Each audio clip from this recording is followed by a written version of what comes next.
This is the physiography of lakes. And we have two sets of lakes here. The one on the left is everyone should probably, somebody should know what those are.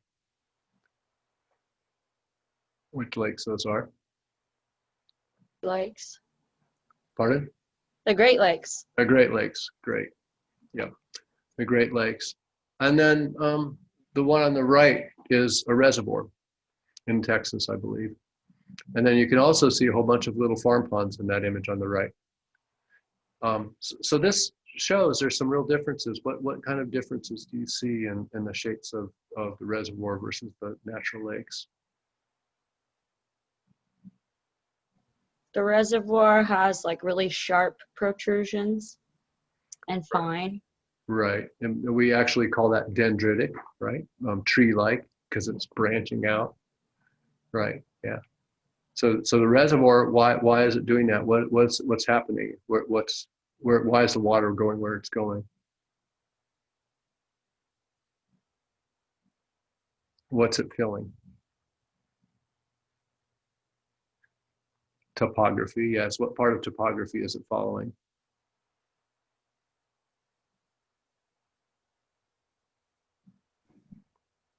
Is it a canyon? Watershed, yeah, I mean, it's a stream, right? It's going up the stream. So valleys, right? Jaden got it. Yeah, it's going up in the valleys, and you can see every one of these was a stream beforehand, and a tributary, and then the reservoir's right here, and it's backed up into those. And so every little stream that came into the site had a lower part on it, and that filled that all up. So all those are the low points because they eroded out. So we'll talk about the formation of lakes, and the Great Lakes are scooped out by glaciers and partially, and tectonic partially. So we can talk about formation of lakes, geological processes, lake habitats and morphometry, stratification, which you covered a little bit in lab the other day, and water movement and current in lakes. And the formation, I would also mention that I promised you we'd talk about this when we were in the wetlands section. So the formation of lakes can be applied to the formation of many types of wetlands because it leads to a low area that goes below the water table. So in general, there are more small lakes than large lakes, but there's some very, very large lakes. And lakes tend to be the most common in glaciated regions because that's the reason that many lakes form. And we'll talk about the global distribution of lakes. So here's some of the ways that lakes form on this table. The first one is tectonic, and essentially you have a basin formed by movement of the Earth's crust. So if you have a drop, and there's an image of this in a second, these can be really old and deep lakes. So Lake Baikal, some of the deepest lakes in the world, the oldest lakes, Lake Tanganyika in Africa, are tectonic lakes. A pothole or a kettle lake is when a chunk of ice left from a retreating glacier is buried in the soil and then melts. And this is, for example, the Prairie Pothole region, which we saw an image of already in Alberta, North and South Dakota, where there's many, many small lakes and wetlands. Glaciers can also dam, leave behind a dam essentially, and they'll be maybe more like a reservoir. There can be landslides that dam streams or rivers. And there's one called Quake Lake in Montana that's a famous example of that. Volcanic explosions can cause lakes. Crater Lake in Oregon is an example of that, where we started the very beginning of the class with an image of Crater Lake in Oregon, mountain that blew its top. You can get dissolution lakes where limestone dissolves and lakes form, so you can have a sinkhole form and then it can fill with water. And then we talked about oxbow lakes already, these little lakes on the edges of rivers. And some aren't so little if you're talking about the Amazon or something like very large rivers. So we'll start with tectonic lakes, and there's two ways that this can happen.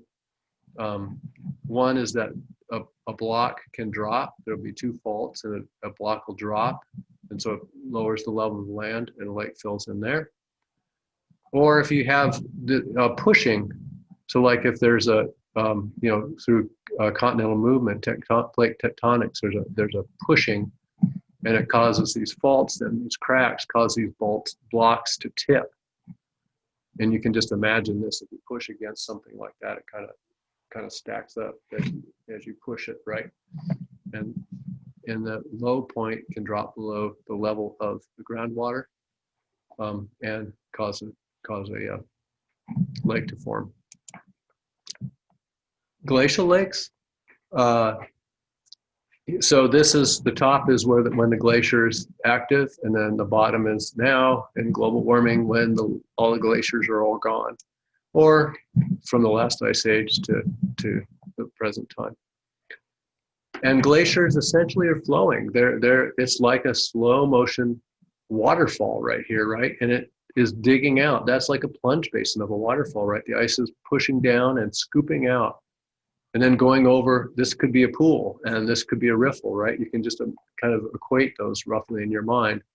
And as it does so, it grinds material off bedrock and moves it down the stream of the glacier. This glacier is retreating, and so as the toe of the glacier dumps materials, it's retreated back. Here, a chunk of stuff was left, of ice was left behind, and some of these can take a long time to melt, but as it retreated, it left this chunk of stuff behind. So then when the glaciers completely melted away, where this scoop out made a lake, the toe, maybe the glacier was melting and accumulating about as fast for a long period of time. So it started building up a moraine at the toe of the glacier. And that big pile of stuff then becomes a dam that the water can't get through. And then when this melted, it collapsed, and then it could fill with water. So there's some different ways that glaciers can make lakes.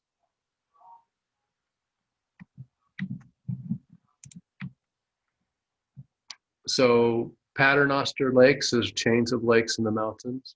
And you can see that this is a glacial valley. Glacial valleys have this U shape where the glaciers in the ice ages scooped everything out. And as I mentioned, there's a steep part, and then the ice went down and made this sort of plunge pool kind of thing. The one on the bottom might be a moraine lake, and this one might be a moraine lake. There's a chance that there's somewhat of a landslide there too. Really beautiful lake districts form this way in mountainous areas. This is a picture of Quake Lake in Montana. There was a large earthquake just outside of the west entrance of Yellowstone Park, and the side of this mountain fell off and slid across. There were people camping here when this happened. It happened in the 50s, and quite a few people died from it. But then the other thing that it did was it dammed the river.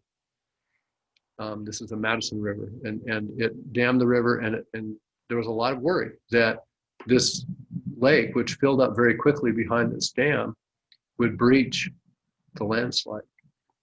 And then it would cause really terrible flooding downstream. And they didn't really know how to deal with it. Luckily, the slide was stable enough to just form a permanent dam, and the water didn't cut down through that. Similarly, there was a similar problem when Mount St. Helens blew up, and it trapped, it formed a bigger lake behind that. And they were worried that the lake would burst. And that one, they actually had to drill a hole through to drain it out, so it wouldn't work its way down through the volcanic material, the ash that blew up and piled up. This is an example of an extreme lake. This is the Grand Coulee in Washington. And there was, during the period of glaciation, there was a large lake called Lake Missoula that covered a very large section of Montana, about a third of Montana. Montana's a large state, so this is a really huge lake.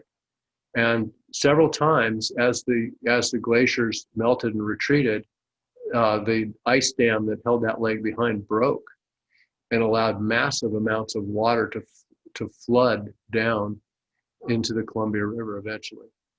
These are actually, the Coulee Lakes are actually a series of plunge basins. So the water came this way, and this is a waterfall, giant waterfall, a massive waterfall, dug that out, came over here, dug that out, When the geologist figured this out from University of Washington, he was made fun of. People didn't believe that was a real thing, that it could have really happened. There could have been that large of a flood.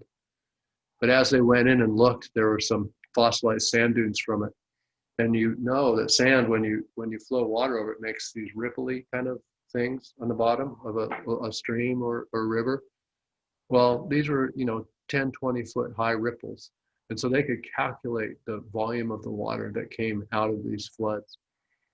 And it was such a large flood that it came down and it, where the Willamette River, which we saw earlier, hits the Columbia River, the coast range of the Cascades makes somewhat of a narrowing there.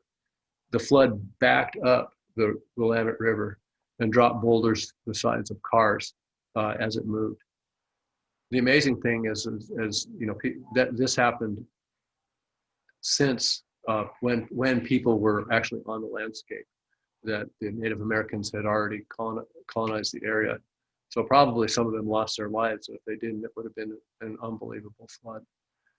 Now that geologists realize that this is a real factor, these glacial outbursts causing changes in geomorphology, they think that it's actually a fairly common thing that created many of the river courses that we see today.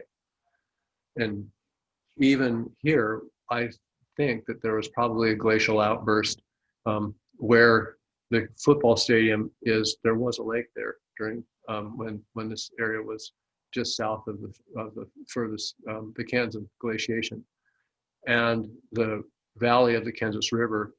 Below, I mentioned the groundwater that we are the groundwater that we use for our drinking water comes out deep below the Kansas River Valley, and that there's actually large boulders down there. And the only way I can think of that they would have got there is some kind of glacial outburst that moved large boulders into the river valley.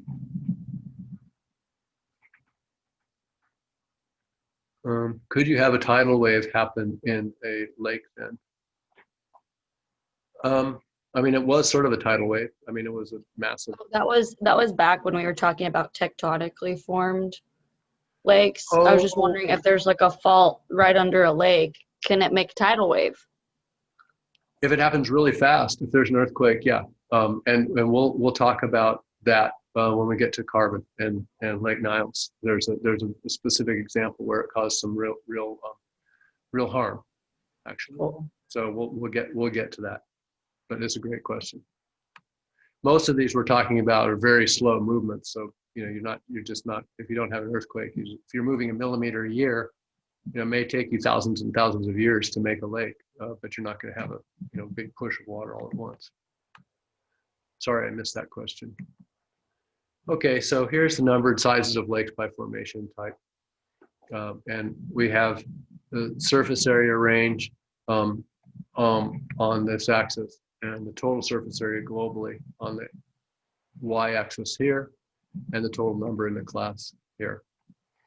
And we see in all cases there's more small lakes than large lakes, tectonic, glacial, or fluvial. There's very few really large fluvial. These are the river lakes, the oxbows, right? Fluvial means river. There's very few of these larger fluvial lakes. There's a few super large tectonic lakes. Like I said, Baikal. The Great Lakes are a mixture between tectonic and glacial. Some of these are probably Baikal. So this just gives you an idea. It's kind of like, equivalent to the thing with the streams, where there's a lot of first order streams. And so that gives you a lot of total surface area of smaller ones.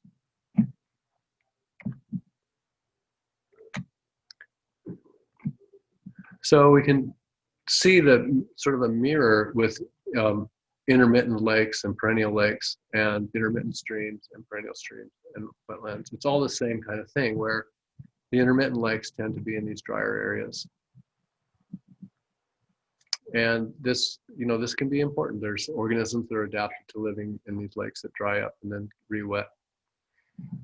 And the wettest areas, and those that have low evapotranspiration, have high densities of lakes.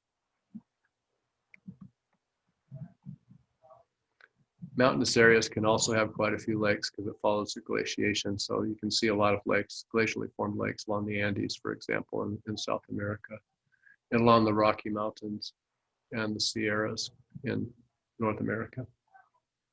And then the glaciers came down about this far in the United States and probably about down to here, except for the high elevations. The Himalayas, obviously, they were in, but the continental ice sheets came sort of halfway down Europe, probably. Okay, and we get to a lake, and you think about the different things that you would think about when you saw a lake for the first time. What do you think the first time you see a lake? What do you wonder about it? I know some of you are going to say, what kind of fish are in it? So I'll leave that one on the table. But what else do people ask when they go to a lake? How it got there? Yeah. Wonder if there are bodies in the lake. Yeah. Okay, we're getting morbid. How deep? Yeah, that's what I think. I wonder how deep it is, and you look at it and think, wow, that's a big lake. I wonder how big it is relative to others. Right. And then I think about what kind of algae is in it, which, that's just my twisted view of the world. So yeah, volume, and that's the area times the average depth. That makes sense, right? It's just like the volume of anything. You have some surface area, some area, and how deep it is on average, and that gives you the volume. We also think important biologically and chemically is the retention time, the volume divided by the discharge. So that gives you the average time that water's inside of that lake. And that can go from thousands of years for some of these large deep lakes like Tahoe or Baikal to something that's like a dam on a river might turn over a couple times a day, right? That water might be flowing through it pretty quickly. So there's a big range of potential retention times. This is going to make difference because if you have a lake that's receiving pollution, like impulsive pollution, if you have short retention time, it may not matter that much because it's just going to wash away. But if you have a long retention time, then it's going to just keep cycling in that lake until it either breaks down or is buried. One of the things that we can do is think about how lakes are, what the morphology of lakes are, and how this relates to their productivity. And the Shoreline Development Index is one way to get that, this D sub L. And what this is the length of the shoreline, L, divided by what the length would be if the area, if it was a circle, right? So you can basically figure out what the area, given this length, you can figure out what the length would be if the total area of the lake was a perfect circle. So we can go back and think about the very first image that I showed on this chapter. Oop, there it is. Which of these lakes do you think would have a higher shoreline development index? The ones on the right or the Great Lakes on the left?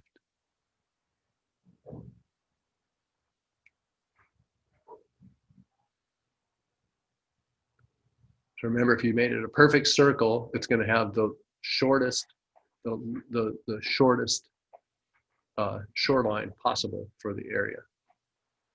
Right. Okay. Emma got it. Hey, Abigail both got it right. So what's happening is that the one on the right is further away from being circular than the Great Lakes are. So it has a high shoreline development index. This means that it's in contact with a lot more terrestrial environment. So there's more space for nutrients to come in.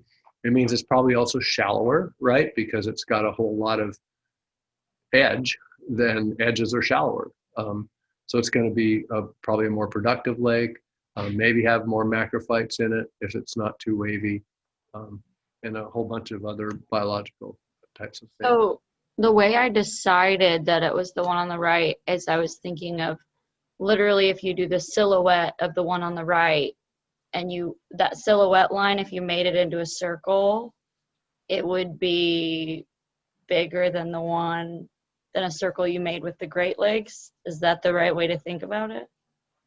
Yeah, exactly. Cool. Yeah. It is. And because they're kind of scaled to the right size. You could probably fit the one on the right inside the one on the left. That's true. I mean, it's way, way smaller than the Great Lakes, obviously. So it's sort of a spatial scale independent, just because of the way the satellite images are. These look roughly the same size, but so it is relative to the area of the lake how long the shoreline is.